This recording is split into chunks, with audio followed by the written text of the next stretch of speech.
This is the story of a boy from Henryville, Indiana. In 1895, when he was only 6 years old, his father passed away. His mother began working at a tomato cannery, leaving him to care for his siblings and handle household cooking. Life hit him hard at an early age. Due to his family's difficult circumstances, he began working as a farmhand by the age of 10. He left school in 6th grade and home soon after. At 16, he worked painting horse carriages. Later, he faked his age to enlist in the U.S. Army, and after an honorable discharge, he found work as a railway laborer while studying law. However, his legal career ended after a brawl.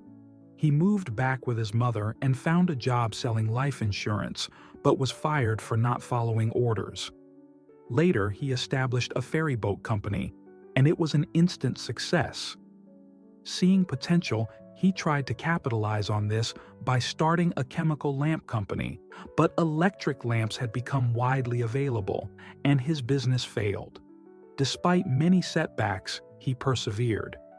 He took a job as a tire salesman, but lost it when the company closed its plant. By 40, he met the general manager of an oil company who offered him a chance to run a service station. Unfortunately, the Great Depression forced it to close. Not long after, Shell Oil offered him a rent-free service station in exchange for a share of sales. He began cooking chicken and simple meals for customers, and his pan-fried chicken quickly became popular.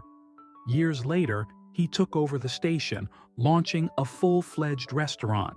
However, a dispute with a competitor led to a tragic shootout. Undeterred, he later purchased a motel beside his restaurant, but it burned down. After rebuilding it, World War II forced him to close once again. After the war, he began selling his chicken recipe to other restaurants. Despite being rejected over 1,000 times, he finally sold his recipe in 1952 to a major restaurant operator, and Kentucky Fried Chicken was born. The chicken became a hit, and soon, other restaurant owners wanted to franchise the concept, paying him a few cents per chicken. Still, challenges persisted. His own restaurant struggled after an interstate highway diverted traffic.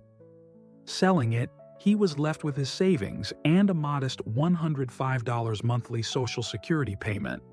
But he refused to give up on his dream. He traveled across the country, sleeping in his car, cooking for restaurant owners, and negotiating franchise deals. By 1959, he opened a new restaurant and company headquarters. His dedication and hard work paid off, and by the mid-1960s, KFC expanded globally, reaching countries like Canada, the UK, Mexico, and Jamaica. The Colonel became an enduring symbol of the brand. Even after selling the company, he continued to travel the world, visiting KFC locations and delighting customers. At age 90, Colonel Harland Sanders passed away, leaving behind a legacy with over 6,000 KFC locations in 48 countries.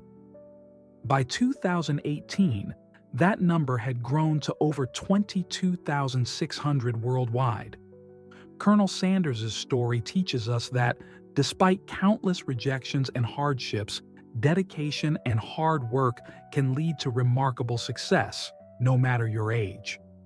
Thank you for watching, and stay blessed.